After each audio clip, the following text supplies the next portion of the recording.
My dear friends, welcome to another episode of the Shema podcast.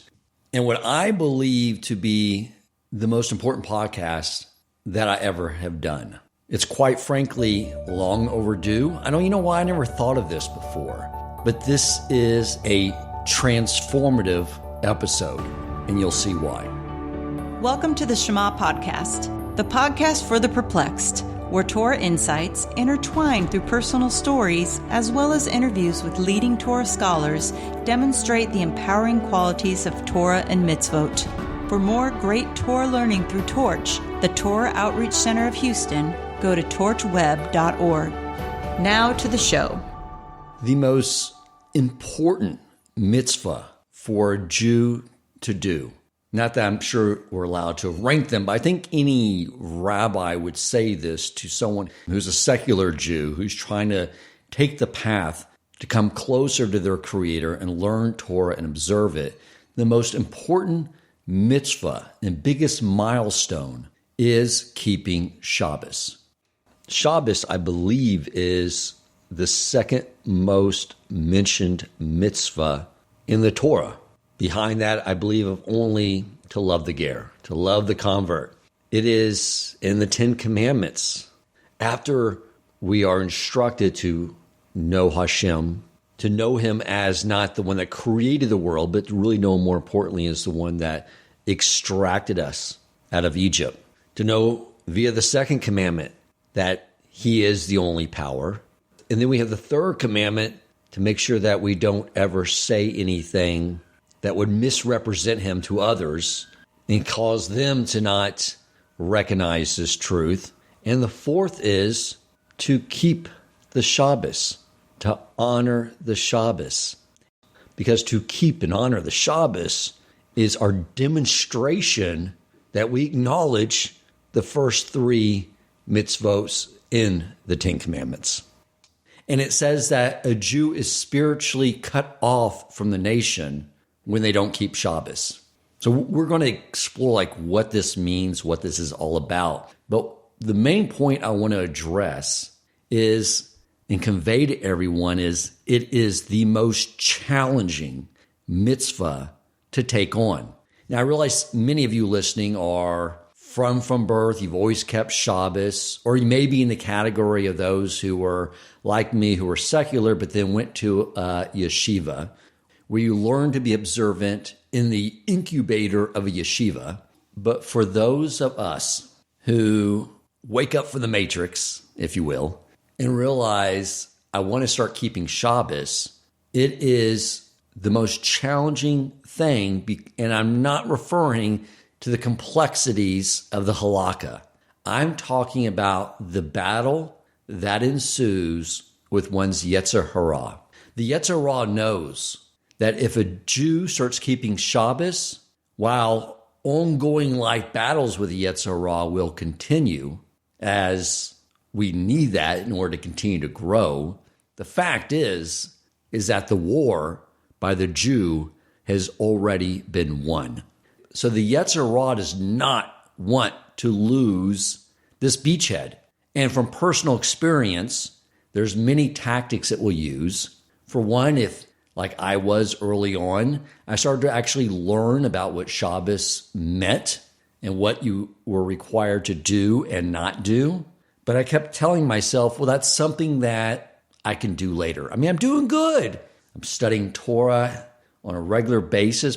I'm learning to do some things like, I removed shellfish and pork from my diet. I'm taking Musar classes. And these things are all fantastic. I'm not denigrating those at all. They're huge steps. Applaud yourself if you're doing those things. But what I'm telling you is, as you begin to contemplate taking on the mitzvah of Shabbos, the Yetzer Hara will trick you. And it will say, look, you're doing great. You're taking a Musar class. You're studying Parsha. It's like it has thrown you a bone. And it just wants you to gnaw on that bone and be satisfied. Just don't start talking about keeping Shabbos. Because once you do, your Yetzer Hara goes Defcon 1. It knows that it cannot lose that precious beachhead it has over you. I want to talk about why this is so important and why the Yetzer Hara does not want a Jew to keep Shabbos. Our neshamas are like branches. We've discussed this before. And we studied in last week's Parsha Noach the 70 nations, the 70 branches of souls that come into this world.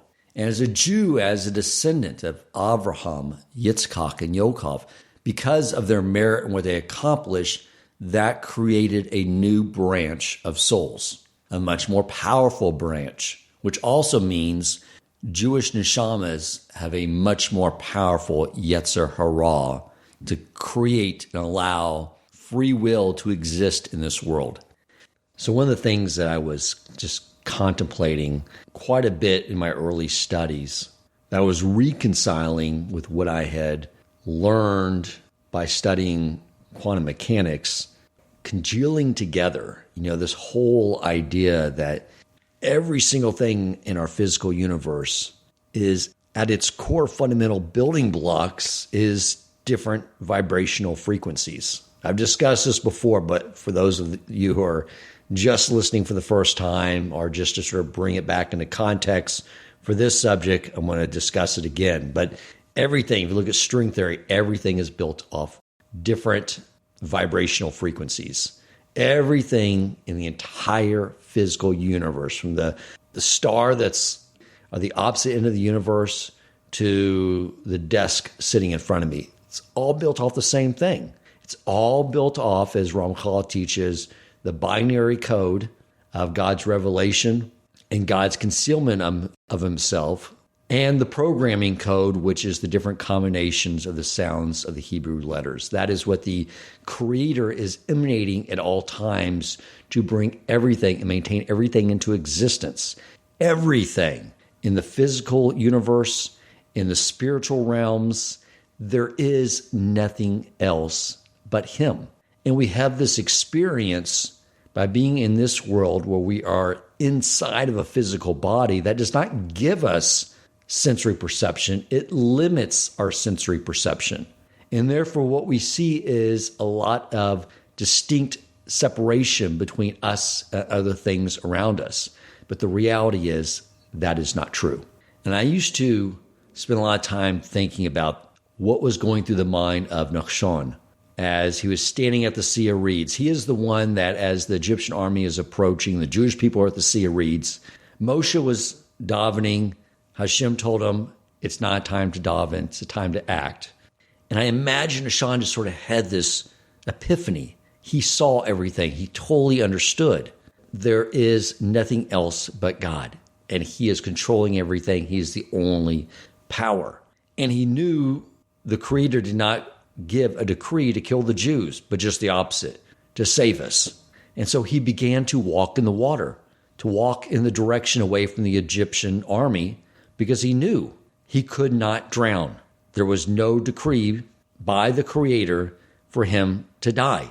So as he began to walk, the laws of nature had to suspend themselves. The laws of gravity had to stop working, and the water began to move out of his way. It did not occur like it was depicted in the movie The Ten Commandments with Charlton Heston, where the water just splits up. It created a tunnel for him, and when the other Jewish people saw what was happening, each tribe started walking in the water behind each other, creating 12 tunnels.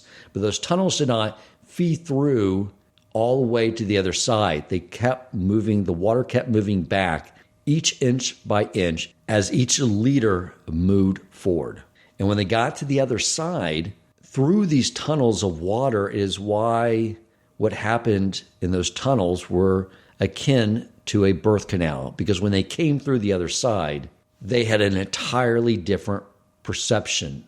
They had a recognition of the real truth, the reality of what is happening in this world.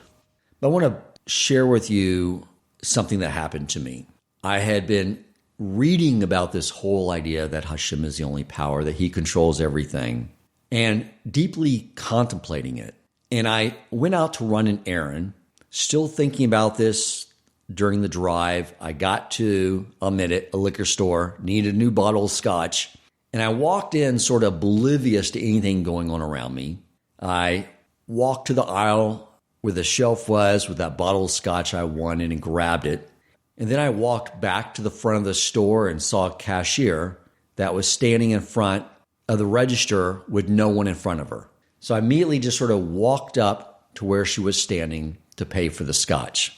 The entire time just contemplating this idea of what Nassan was experiencing as he walked into the water with this recognition that he can't drown in the water if Hashem did not decree that he should die, but just the opposite. All of a sudden, I hear someone yelling at me, and I turn around to see a man that looked and was definitely acting like someone that uses lots of steroids. The guy was like huge, muscle-bound guy, and he was like fanatically yelling at me.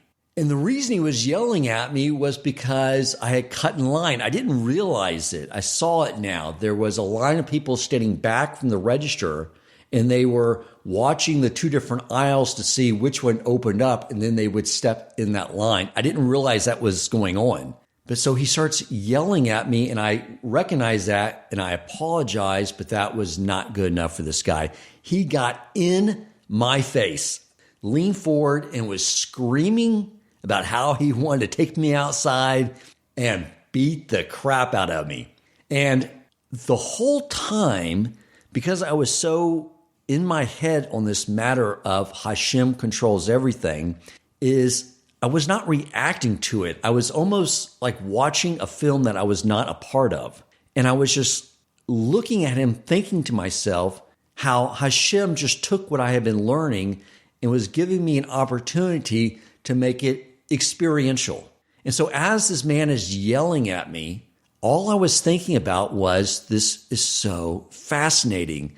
This man cannot hit me unless my Creator decreed that he should hit me. And if my Creator decreed that he should hit me, meaning to use this man as a stick for his sake, then I deserve to get hit. And wouldn't I rather get retribution for something I have done in this world, the next world? And the answer is, of course.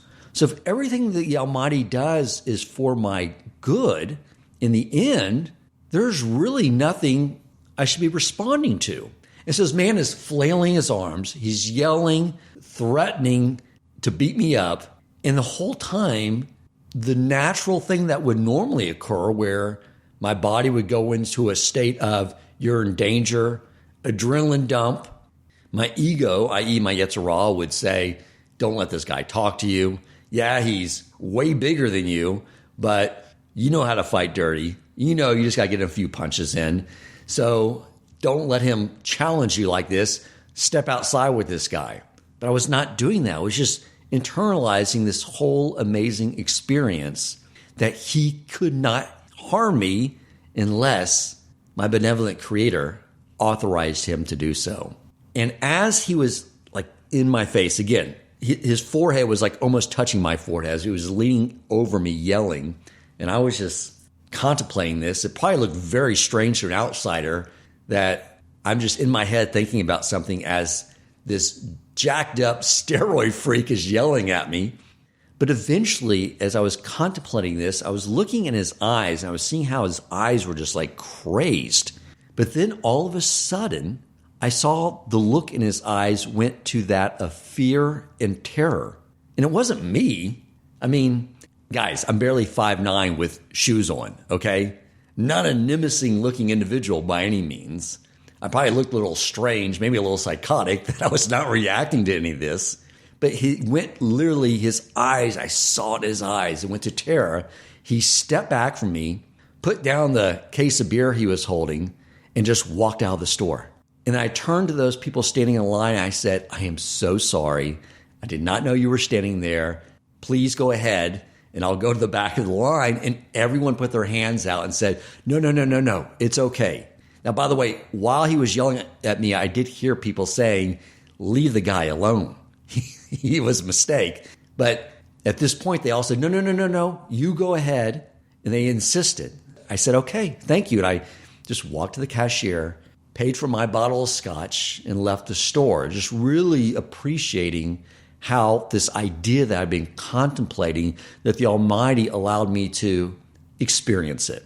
And you'll see how this ties in. But I want to share one more story with you.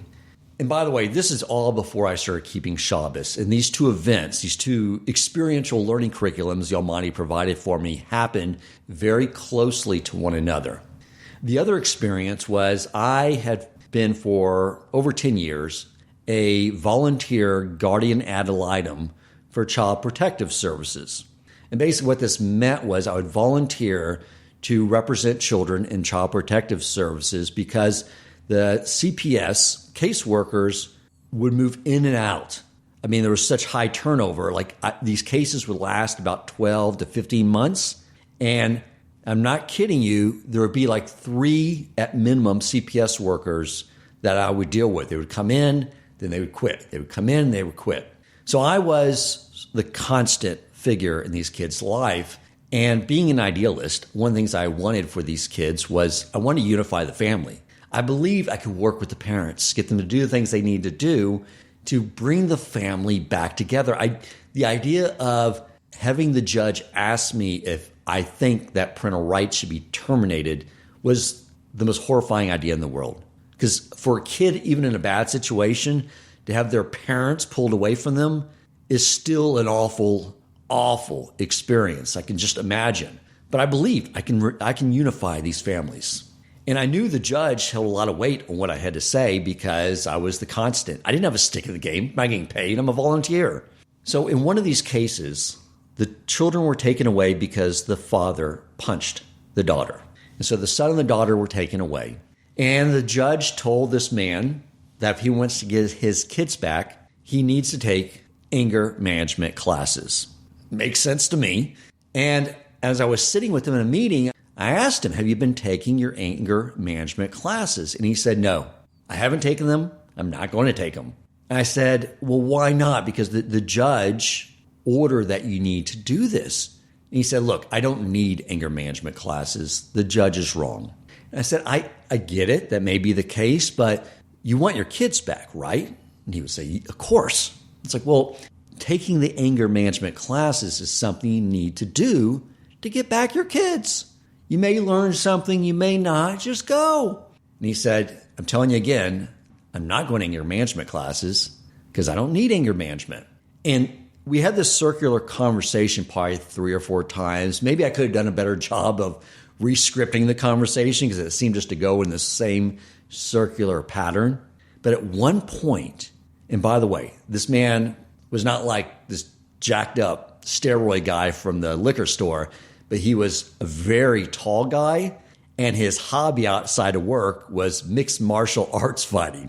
And he stood up over me, looked down at me, and screamed at the top of his lungs. I'm going to clean this language up for all of you, my holy brothers and sisters, but you can read between the lines. He screams at me, I don't need anger management. If you tell me one more time that I need anger management, I'm going to rip your effing head off your shoulders and defecate in it. And at that moment, my friends, I was afraid. I was horrified. But once again, not at the man.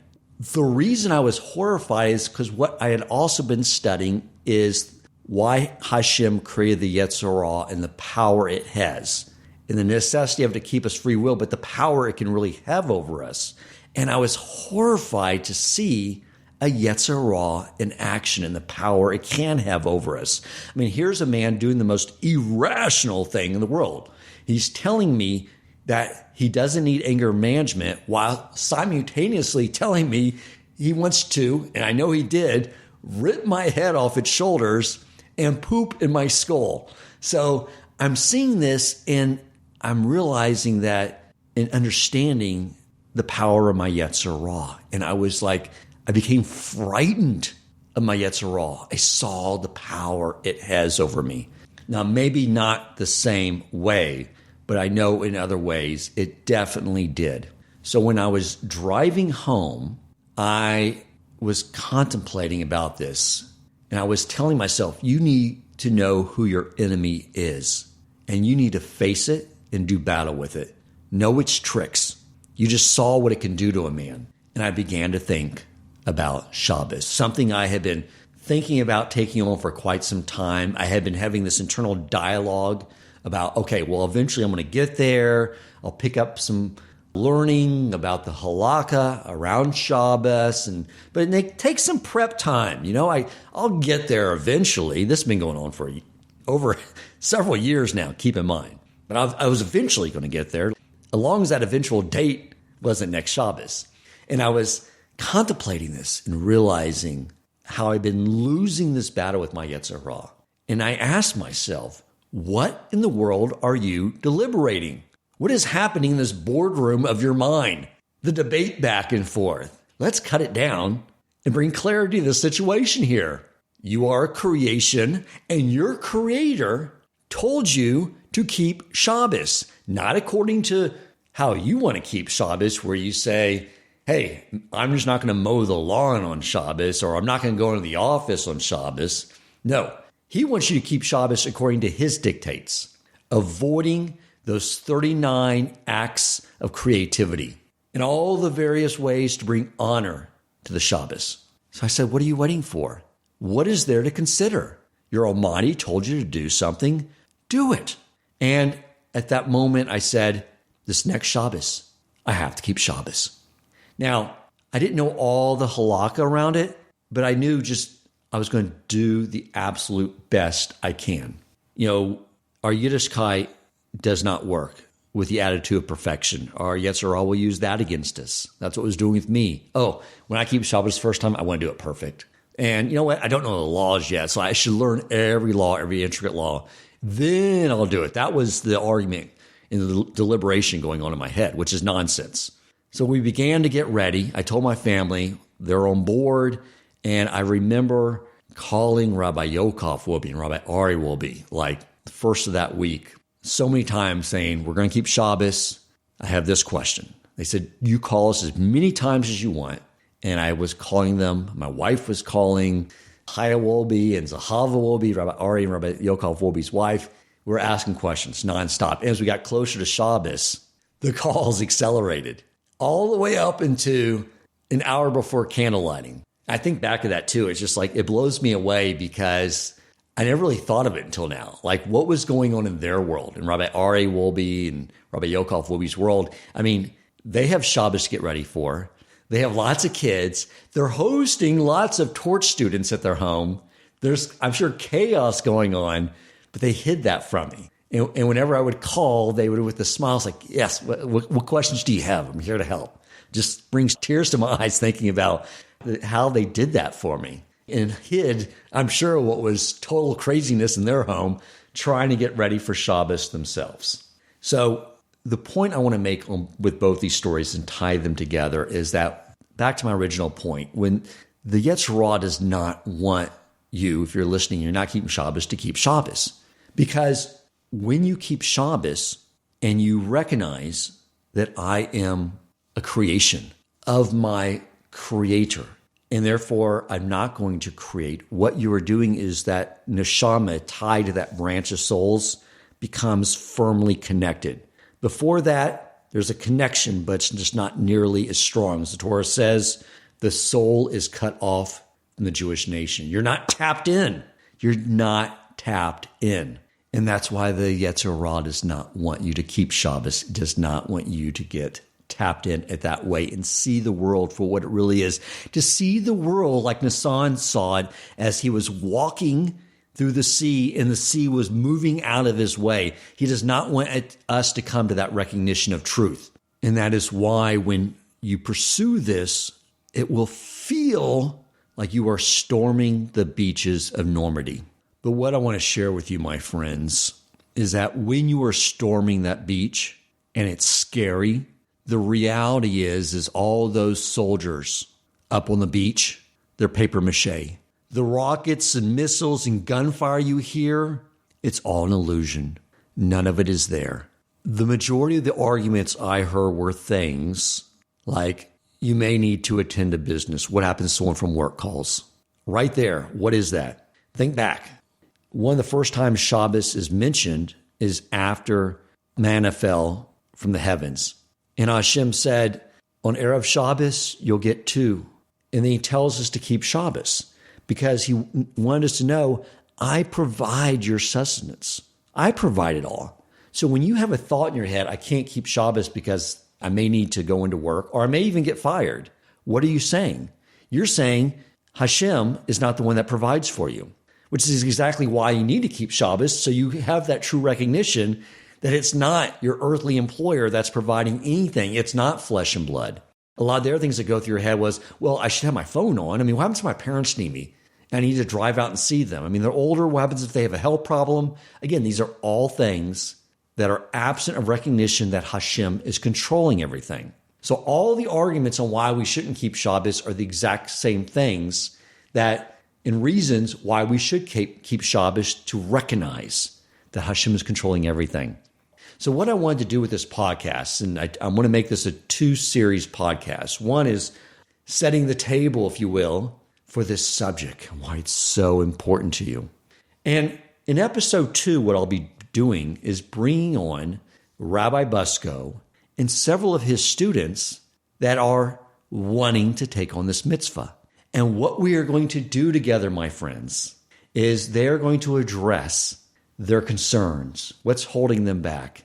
And we are going to walk through those one by one. I am sure between this audience, there'll be anything that's ever gone through your mind that's kept you from keeping Shabbos, from grabbing this beachhead away from the Yetzer Hara that allows you to win the war, although you'll always have battles. But we're going to do this together. We're going to tear down all the illusionary arguments that's keeping you from getting plugged in from that branch of souls of Abraham, Yitzchak, and Yaakov to be tied in at the strongest level to your Creator. Now, I know many of you are listening who are keeping Shabbos. You may be asking, why am I even listening to this? I already keep Shabbos. Yes, my friend. But don't we have a responsibility as the Jewish people are all connected to help out our brothers and sisters in their growth? I think this episode and the part 2 of it is the perfect podcast to share with the Jew who's struggling with this, who wants to take this next step, but can't seem to find the resolve to do so. So share it with them. I've been doing this podcast for over several years now. Just in case you don't know it, please know, I don't get paid to be the president of the board of Torch. I happily, with excitement, give tzedakah to support Torch. I don't monetize this podcast. It's not my motivation.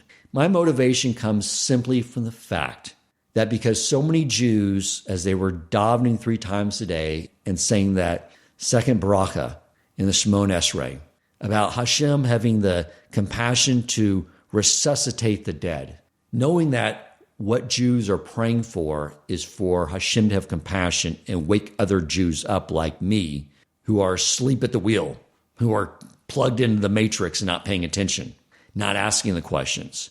The only thing that gave me merit to break free from that was all of their prayers. And that's why if you're listening and you've been saying those prayers, is God listening? Well, there's more Baal Teshuvahs coming out now than ever before as prophesied. And it's because of your prayers, my friends. But there's more we can do. I'm sure every one of you know a Jew who's not keeping Shabbos. Share this episode. And I think it'll be transformative. We can provide the tools and talking points to one by one knock down every argument the Yetzer Hara is saying to keep a Jew from connecting to the Almighty the way they should. To not live in this world like the other nations, worried about what's happening in the economy. What about if a hurricane comes or a tornado? All these things that people worry about, getting sick. Recognize that's all coming from Hashem. That brings meaning to everything. And the path to get there is keeping Shabbos. I want to thank you all for listening. And I am personally excited for the next episode when we get to have a panel discussion with Rabbi Busko and his amazing, amazing students. And we talk through and share with all of you how to battle with our Yetzer Hara, how to keep Shabbos. My friends, thank you. If you enjoyed this episode, please consider supporting Torch so they can continue to spread Torah wisdom to the world by making a donation at torchweb.org and clicking donate in the top right corner of the page. And if you would like to get in contact with our host with comments, suggestions for future topics of learning, or questions for him or his guest rabbis, you may email him at president@torchweb.org.